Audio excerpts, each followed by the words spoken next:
Dimanche 16 septembre, tout de suite les titres de votre journal. Claire Chazal voilée. Ah, ils sont allés loin quand même. Ils se sont donné rendez-vous samedi devant l'ambassade des États-Unis à Paris.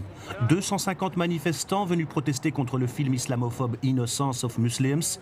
Beaucoup des jeunes présents expliquent s'être déplacés après avoir reçu des SMS ou des tweets appelant au rassemblement. Ce qui est terrible, et le témoignage de Hassan Chalgoumi est précieux pour ça, parce que lui, il a les familles, lui, il est en contact avec des parents qui sont ce soir désespérés parce qu'ils ont des gamins qui font pas la prière, qui portent des Nike et qui, parce qu'ils ont reçu un texto stupide, va défendre ton prophète, se sont retrouvés dans cette manifestation au stupide place de la Concorde. Une manifestation violemment anti-américaine. Les manifestants sont donc restés 1 heure devant l'ambassade américaine, puis ils ont remonté les Champs-Élysées pour s'acheter des Nike chez Foot Locker, avant de déjeuner au McDo et de précommander un iPhone 5 à l'Apple Store. La question qui se pose, et sur laquelle il faut faire la lumière, on a visiblement eu l'information que c'était par les réseaux sociaux que les uns et les autres ont eu l'information et SMS, Internet. Convergé. Il faut aussi que nos forces de l'ordre s'adaptent complètement à ces nouveaux modes de diffusion de l'information. Comment une manifestation comme celle-ci a pu être organisée à l'insu des autorités, même si les policiers ont fait preuve de beaucoup de courage. Je demande d'autre part que des mesures maintenant très fermes soient prises, par exemple des arrêtés d'expulsion immédiats pour ceux des personnes manifestantes qui étaient en situation irrégulière en France. Quand je vois ce type de manifestation, je m'inquiète, comme j'ai été la seule peut-être à le faire dès le départ, des investissements qu'effectue le Qatar avec la bénédiction de notre gouvernement dans les banlieues françaises, où évidemment le but n'est pas un but humanitaire, mais un but politique. Le Qatar, on le sait, non seulement soutient les islamistes, mais les arme. Je me dis que, évidemment, ceci aura un jour des conséquences. Et demain, ça n'est pas 250 personnes qui manifesteront. Ce seront peut-être 100 000. Tout d'un coup, le directeur de la police interrompt la conversation. C'est ce qu'ils vendent au quotidien. On vient de faire un type avec... Regardez ce qu'il a dans le sac. Regardez ce qu'il a dans le sac, voilà. Ouais. C'est ce qu'on appelle...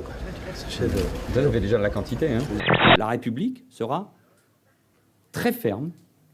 Et j'ai donné instruction pour que on soit extrêmement vigilant à l'égard notamment de ces groupes dits salafistes qui veulent mener une opération de déstabilisation contre nos institutions.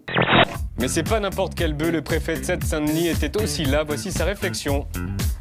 Et dites bonjour à Madame le maire, c'est la meilleure aire de la région parisienne. La bœuf de Seine-Ouen approuvée par le préfet. Mon problème, c'est pas Manuel Valls, c'est Hollande. C'est-à-dire, est-ce qu'il y a une distribution des rôles entre Manuel Valls et François Hollande? Est-ce que c'est le flic gentil, le flic méchant? Est-ce que Manuel Valls va continuer à aimer jouer l'ancien ministre sarkozyste et s'exprimer sur toute une série de questions comme ça pour bien montrer qu'on peut être le plus à droite du gouvernement de gauche? Bon, moi, ce qui m'intéresse, c'est de savoir où va le gouvernement. C'est qui celui-là? Vous êtes qui, vous? Jean-Luc, bonjour. Monsieur? Jean-Luc, bonjour madame. C'est non, je veux pas vous parler. Jean-Luc, bonjour. Bonjour.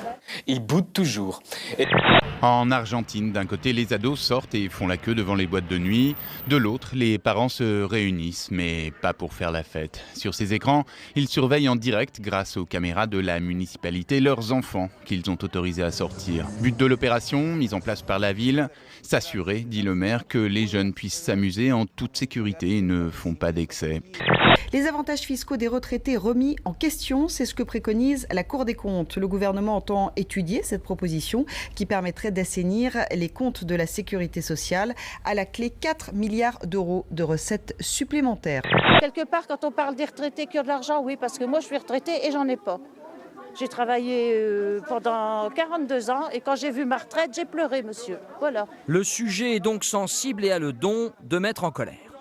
Là, on l'a dans le baba. Hein. C'était dans le programme électoral de François Hollande que de faire payer davantage les retraités? Non. Ça encore, c'est un changement de pied.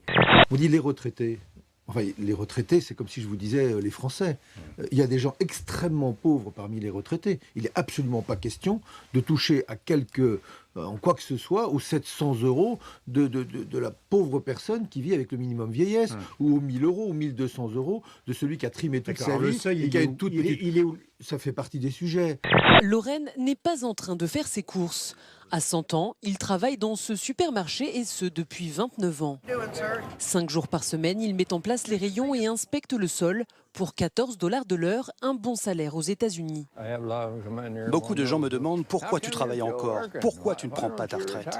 C'est vrai qu'il pourrait s'en sortir avec sa retraite de facteur, mais ce travail lui donne une raison de se lever chaque matin et aussi, il l'avoue, d'emmener sa femme au restaurant. Une touriste française qui filmait la beauté du paysage s'est vue subtiliser sa caméra par une mouette.